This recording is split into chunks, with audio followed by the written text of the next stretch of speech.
让你家里从100万变成500万的重要 item。为什么你已经花很多钱装潢，可是你家住起来还是冷冰冰的呢？我跟他同样是在黄光之下拍照，我就直接变成黄疸病，然后它超漂亮，看起来超温暖。大家猜猜看，我家这些灯光设计花了多少钱呢？就是如果以一个20平的客厅，其实大概会需要20万的灯具，但是呢，我家这里所有的灯具全部做下来，大概。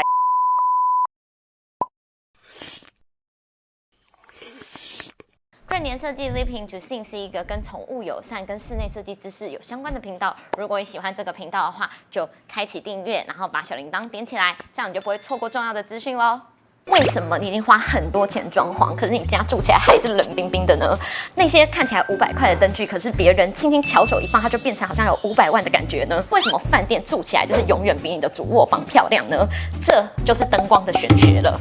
大家知道一个好的灯光设计有多重要吗？可以让你家从50万变成是500万。以前呢，我刚在 Lighting Design 开始上课的时候，第一堂课呢，老师就是要让你辨别4种不同的光源，包括现在 ChatGPT 也是这样跟你说。就好的灯光设计呢，它就要涵盖4种光源。首先就是 Ambient Light， 我们就是会说它是环境光，因为这环境光是用来干嘛的呢？就让你平常待在这个空间的时候，你不用开其他灯，你只要开启这个环境光，你就会有均匀的光源可以在这里面生活。第二种光源呢，就是 Accent Light，which 它就是要让一些你想要 highlight 的地方，例如说玄关啊，你想要挂个画啊，今天这边有一个你想要 target 的墙是做特殊漆料的，你想要 highlight 这个地方的话，你就需要这个 accent light。第3种灯光呢，就是 task light。task light 顾名思义就是功能灯，你需要阅读啊，或者是你需要一个工作的光源的话，除了你有 ambient light 之外呢，你还需要这些 task light 去补足够的光源，让你可以看清东西，去做事的光源。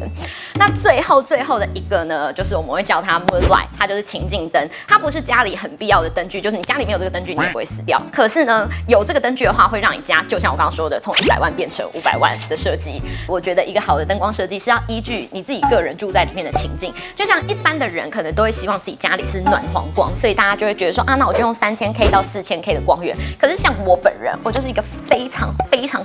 讨厌黄光的人。当时我设计我家呢，就是有一个很大的概念，我希望我家呢，就是1年4季拍照起来，帮总监拍照起来都可以非常漂亮。而且呢，我就是因为养了总监之后，才发现灯光设计的奥妙，就是有关 K 数的奥妙。灯光在我的身上就会有很大的变化。我跟他同样是在黄光之下拍照，我就直接变成黄疸病，然后它超漂亮，看起来超温暖。如果我跟他在冷光之下，我拍起来的话，我就是一个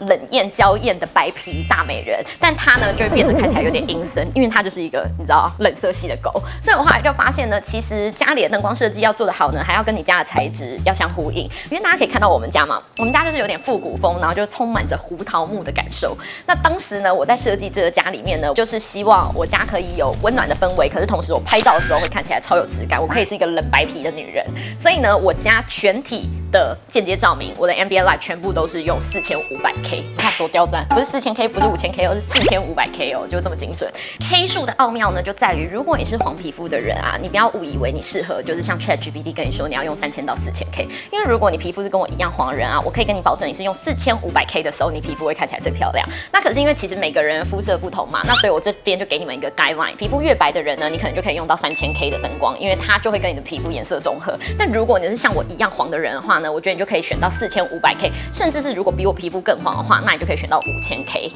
对，但刚讲了这么多抽象的事情呢，没有一个实例，你们怎么知道要怎么用呢？所以接下来我就以我家的客厅。大家有看到我家的客厅有多特别吗？除了在那个 mini bar 的上方啊，完全没有任何一个砍灯的家。因为我自己本人呢是非常不喜欢像是聚光灯这样子的 target light， 它假如从我的头上照下来，它都会让我的脸有一个死亡顶光，我这里就会有很多的影子，那就是我很不想要的。所以当时呢，我在我家里我就秉持了一个概念，就是我可以不要用砍灯的话，我就不想用到砍灯。所以我们刚刚讲的那么多，不是说要有那4种光源才会是一个完美的家吗？那我家是个完美的家吗？我跟你们说，我家完美到不能再完美了。好，首先呢，你们撇开我前面跟你们说的事情，因为我觉得一个好的灯光设计，其实你首先你一定要知道的事情就是你要拿这个空间来干什么啊？以我家客厅举例来说，我们家客厅要拿来做什么呢？因为我跟高楠2个我们不看电视，所以我们家里是没有电视的，电视墙的光啊，就变成对我们来说一点都不重要。我们客厅呢会拿来跟饭团玩，然后我跟高楠都是还蛮喜欢看书的人。那如果我是需要看书的话，那我会不会需要一个 task light？刚刚有说，如果你需要工作或者你需要阅读的话，你是需要一个增强这整整体空间留明的灯具。可是为什么我们没有做呢？因为我们研究了自己每天在家里面的这个过程，我们发现统整了我7天的日程，完全没有在晚上看书的时刻，所以我们就觉得我们根本不需要那个 task light， 因为根本没有要用上它的时候。如果你需要阅读的话，我觉得你就很需要看光线是从什么地方过来，就是从你的头上打下来一颗灯的话，这上面都会是你头的影子，或者是有人睫毛比较长，会有你睫毛的影子。那你看东西的时候就没有办法很好阅读啊。所以大家先猜一下，你觉得如果你是要这样子阅读的话，那你的光应该要从什么地方来？有上面、左边、后面。阅读的习惯是这样子靠着拿着书这样子看的话，那其实光应该要从你的后面过来啊，代表说其实你可能上面要有均匀的光之外，重要的是你背后要有什么光。所以那时候呢，我就研究了想要阅读的那个沙发的背后是有一扇大窗的，在白天的时间里面，我甚至家里不用开灯，我依靠我背后的那个大窗，完全就可以阅读书。当时在做我客厅的设计呢，我设想了3个情境，我都以那个最暗的状态来跟大家讨论情境的问题哦。不考虑到太阳光，就考虑这个房子是一个黑漆麻屋。讲错了，重念一次。乌漆嘛黑。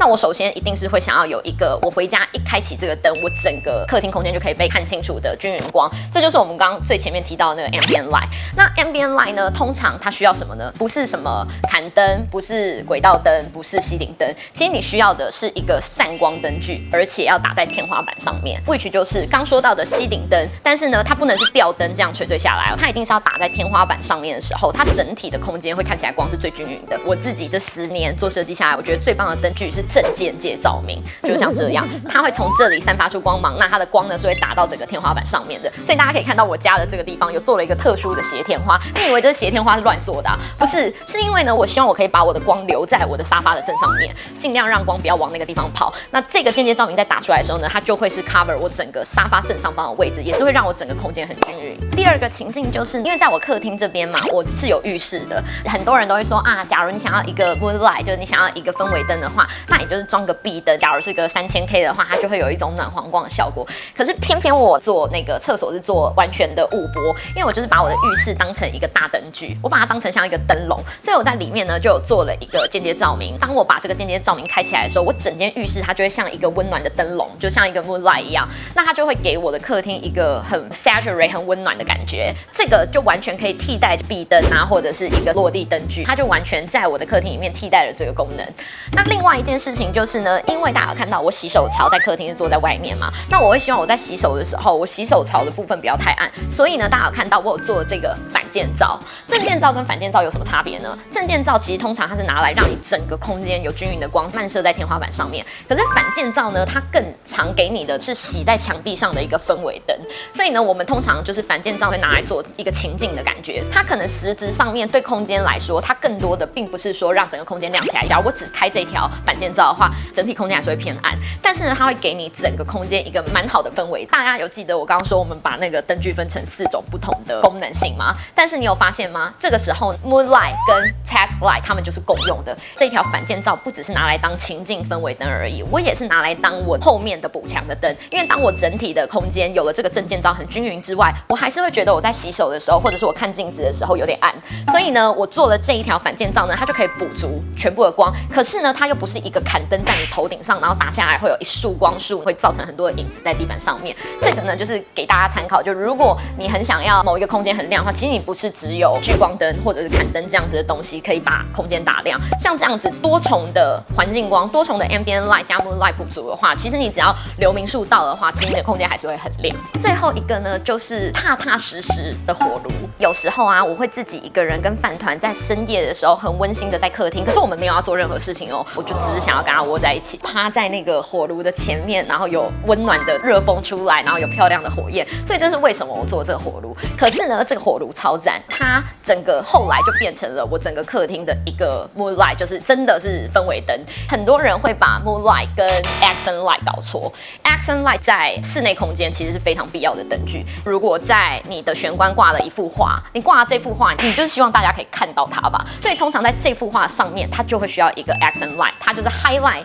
你想要强调的这个东西，它就是有功能性的。那可是呢 ，moonlight 这个东西它只是一个氛围灯。什么是 moonlight 呢 ？moonlight 就是呢，你没有这个灯，你也不会死；没有这个灯，你也可以在这个家活下去。它是可有可无的东西。可是呢 ，moonlight 这个东西又是很关键，让你家里从100万变成500万的重要 item。所以大家 highlight 起来，荧光笔画起来。如果你想要你家里从100万变成500万的话，你一定要帮你家里设计一个 Moonlight 的灯具，它不管是什么灯具都可以，例如说是在墙壁上面的壁灯，或者是一盏漂亮的落地灯，或者是一盏非常非常贵的吊灯，拿来当 Moonlight。但是呢，我现在就要 offer 你别的 Moonlight 的选项。如果你想要你家里的灯光设计做得很好啊，反而不是这4种灯你都应该要拥有，而是你需要有一个可以调节从明到暗的灯具。因为家里很常灯具的氛围啊，就是开了那个开关之后它就全亮，你关了这个开关它就全暗。但如果你有一个调节灯具，它是有 dimmer 可以从10%变到20%，变到30%，然后变到100%最亮这样的状况，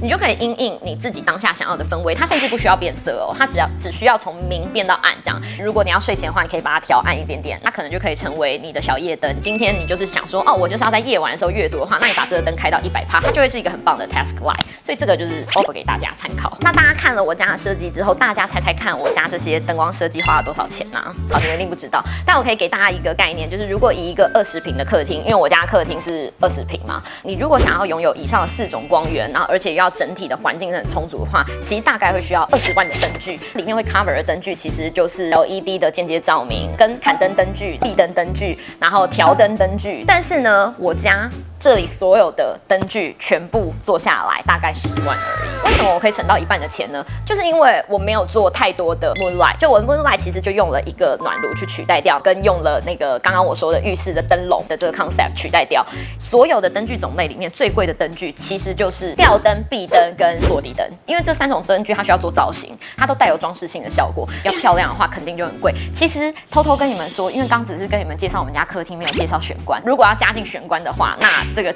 价格就会飙升，因为在我家的玄关就有一颗比较贵的壁灯，这颗壁灯真的很美，我也是觉得就是居家必备。我在我玄关那边呢就有挖了一个，大家可以看这个炸掘洞。假如晚上啊我在客厅里面，我只想要把我的 Moonlight 全部开起来，它就是会有一个很暖黄的感觉。这个啊就是一个用室内设计空间做成灯笼式的灯具做法，就推荐给大家参考喽。大家以为一定要花大钱才可以做好的灯光设计吗 ？No No， 穷吧唧的金牛座，我家里就只花了10万块做了这全部的氛围。我可以是酒吧 mode， 我可以是阅读 mode， 我还可以是就是正常的生活 mode。你只要把你自己的概念想好的话，小钱也可以给你很棒的灯光设计哦。如果你想要知道这个灯我买了到底够不够亮，如果你们想要知道这些更科学的 detail 的话，那就在下方留言。那如果就是人够多的话，我就会再出一集告诉大家要怎么去算整个空间的流明数，跟你那些灯光设计的 K 数需要注意的地方哦。